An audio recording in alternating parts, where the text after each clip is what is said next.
Good afternoon student. राजे आप current electricity numerical कर रहे थे, उन्होंने ही कंटिन्यू करते हैं। तो पहला आपने न्यूमैरिकल करे थे करंट के उपर कर ले सी राजे, ठीक है जी। रजिस्टेंस तो रजिस्टिविटी के उपर कर ले सी। अज आप पढ़ते हैं न्यूमैरिकल फार्मूले based on current density conductivity. तो जे तुम्हें पता जे कि देखो आई अपॉन है, इनू करंट डेंसिटी कहते हैं। तो जे कुछ सिग्मा इंटू इनू माइक्रोस्कोपिक फॉर्म कहते हैं। तो सिग्मा कि देखो 1 अपॉन रो, इनू आप कंडक्टिविटी कहते हैं। तो इन्हें कॉपर दे 10 ਦੀ ਪਾਵਰ 28 फ्री इलैक्ट्रॉन सीगे राए टू अ करंट किन्ने एम्पीयर 2 एम्पीयर तो इन द वायर एरिया किन्ना दिता है 1 × 10⁻⁻⁶ metre square. What is the electric field या वट इज़ द अपने को इलैक्ट्रिक फील्ड जो पूछा तो रो अपन दिता है 1.6 × 10⁻⁸ ओम मीटर। तो जो गिवन है n number of electron given है, आई करंट गिवन है, ए एरिया गिवन है, तो रो गिवन है। तो कढ़ना की है इलैक्ट्रिक फील्ड मतलब ई तक पहुँचना आपाने। तो राजे अपन फार्मूला पता जे कि देखो सिग्मा इंटू ई राजे। तो मतलब अपन सिग्मा पता होना चाहिए, जे पता होना चाहिए। तो जे कि कढ़ांगे आई अपॉन ए करके, आई की है करंट, ए की अपने को एरिया, इन्होंने दोनों की वैल्यू उरे पुट करती और तो अपने को निकल गया जे।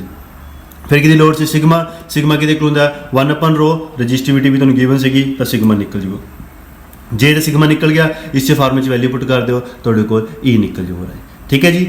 नैक्सट रहे अपने को न्यूमैरिकल ने कि आपाने जे रजिस्टेंस इन सीरीज़ मतलब जे रजिस्टर अपने सीरीज़ के लगे हुए हैं तो जे रजिस्टर पैरल लगे हुए हैं वो किमें सोल्व करने रहे। तो रजिस्टेंस सीरीज़ वाला तुम्हें पता ही है R1 + R2 + R3 ये होंगे अपने को जो रिजल्टेंट आता है। तो जो पैरल लाने तो 1 अपॉन R1 + 1 अपॉन R2 तो 1 अपॉन R3 होंगे रहे, ठीक है जी। हुण अपने को पहला क्वेश्चन ये सीगा कि दो कोयल्स ने अपने को दो कोयल्स ने उन्होंने कंबाइंड रजिस्टेंस 9 ओम हो जाती है जो कनैक्ट करते हैं आप सीरीज़ के एंड 2 ओम हो जाती है जो कनैक्ट करते हैं पैरल दे विच। तो find the resistance of each coil. Clear हुई गल की कह रहा है, दो कोयल्स ने जे तुम कंबाइन करते हैं सीरीज़ के तो उन्होंने रिजल्टेंट आता 9 ओम, जे उन्होंने कंबाइन करते हैं पैरल के तो उन्होंने रिजल्टेंट जोड़ा है वो आता है 2 ओम। तो अपने कोल कहता इंडिविजुअल रजिस्टेंस कड्डो मतलब R1 तो R2 कड्डो। तो राजे मैं मान लिया कि पहला उन्होंने कनैक्ट कर रहा सीरीज़ के तो जो सीरीज़ के कनैक्ट करूँगा दैट मीन R1 + R2 के आ जाऊगा 9 ओम के आ जाऊगा, ठीक है जी।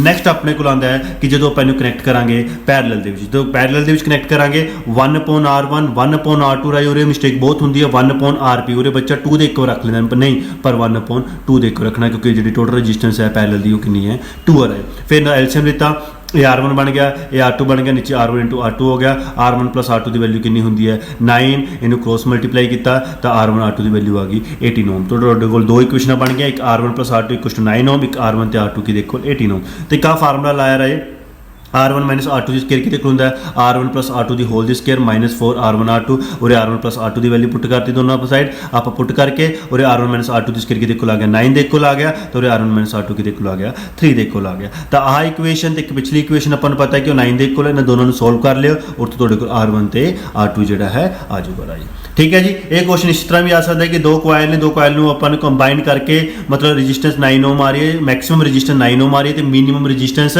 2 आ रही है। तो मैक्सिमम रजिस्टेंस उदो ही आती है जो अपने को सीरीज़ के हो तो मिनिमम रजिस्टेंस उदो ही आती है जो अपने को पैरल के हो। तो इस तरह भी ये सम आ सकता है। नैक्सट एक पैरल कंबीनेशन है जिसे 3 रजिस्टेंस ने करंट फ्लो कर रहे 7.5 एम्पीयर तो बैटरी अपने को लगी 30 वोल्ट की।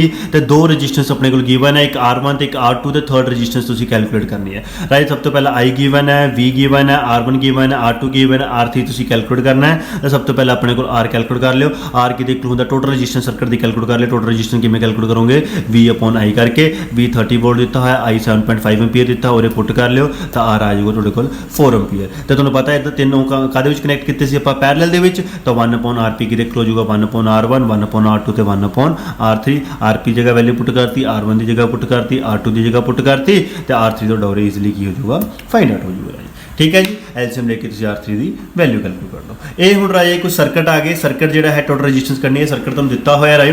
तो सब तो पहला ये सर्किट के विच राजे किमें करना तुसी हमेशा जो है एंड तो स्टार्ट होना आह तो आह दोनों आप 2 ओम तो 4 ओम आ दोनों आपस में किया है सीरीज़ के विच ने। ये सीरीज़ के विच ला के जो मैगनेट रिजल्टेंट आऊगा वो ये की होगा पैरल के विच होगा। एवं ये सीरीज़ चलती किमें चलूगा रहे आह तो आह सीरीज़ के विच आ दोनों जो रिजल्ट आऊगा 3 ओम के पैरल के विच, फिर ओह तो आह 4 सीरीज़ के विच उहदा जो रिजल्टेंट आऊगा ये पैरल के विच, फिर यह तो यह आपस में सीरीज़ के विच। मैं तुहानूं 1 बाय 1 डायग्राम एक्सप्लेन करदा जिवें आह तो आह सीरीज़ के विच नाल सीरीज़ ਸੀਰੀਜ਼ ਦੇ ਵਿੱਚ ਲਾ ਕੇ 6 ਓਮ ਬਣਿਆ। ਫਿਰ ਇਹ ਦੋਨੋਂ ਆਪਸ 'ਚ ਕੀ ਬਣੇ, ਪੈਰਲਲ ਦੇ ਵਿੱਚ 6 ਓਮ ਤੇ 3 ਓਮ ਆਪਸ 'ਚ ਪੈਰਲਲ ਬਣ ਗਏ, 8 ਕਿੰਨਾ ਬਣਿਆ 2 ਓਮ। ਫਿਰ ਇਹ ਦੋਨੋਂ ਅਗੇਨ ਆਪਸ 'ਚ ਕੀ ਬਣੇ, ਸੀਰੀਜ਼ ਤੇ, ਇਹ ਸੀਰੀਜ਼ ਦੇ ਵਿੱਚ ਬਣ ਕੇ ਕਿੰਨੇ ਬਣ ਗਏ 6 ਓਮ। ਫਿਰ ਇਹ ਦੋਨੋਂ ਅਗੇਨ ਆਪਸ 'ਚ ਕੀ ਬਣੇ, ਪੈਰਲਲ ਦੇ ਵਿੱਚ, तो पैरेलल करके 2 ओम, फिर ये दोनों आपस से सीरीज में। इस तरह ही टोटल रजिस्टेंस जी है कैलकुलेट होगी।